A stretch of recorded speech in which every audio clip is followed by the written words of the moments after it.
තාක්ෂණී ඉගෙන ගනිමින් අනාගතය කරා අපි යමයි RD Tech Providers. ඔයගොල්ලෝ දන්නවද direct ChatGPT use කරන විදි? කාර්යාල ලිපිගොනු පිළිල සරලව ගන්න manual data sheet එක ඒක අපි ChatGPT එකට upload කරලා editable සරල prompt එකක් මාර්ගෙන් editable version එකක් ඕන නැත්නම් Excel sheet එකකට හරවගන්න. ඒක හරවගෙන අපිට ඕන graphs හෝ charts ඇඳලා ඒක හරියට superior එක present කරන්න ඕනේ. ඒක කරන කාර්ය දාදම්බ සරලයි. ඔබත් එන්න ජූනි 28 පටන් ගන්න AI වැඩමුළුවට හරියටම රාත්‍රී 8 සිට රාත්‍රී 10 දක්වා Zoom තාක්ෂණික ලංකාවේ විහිදිලා ඉන්න ඕනෑම පෞද්ගලික ආයතනයක හා රාජ්‍ය ආයතනයක වැඩ කරන සඳහාම වැඩි විස්තර අපි ඩිස්ක්‍රිප්ෂන් එකේ දාලා තියෙනවා.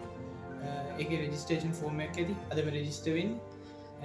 මේ සියල්ල ඔබ සඳහාම රෙකෝඩින් ඔබලාට සාධාරණව තියාගන්න දෙන්න.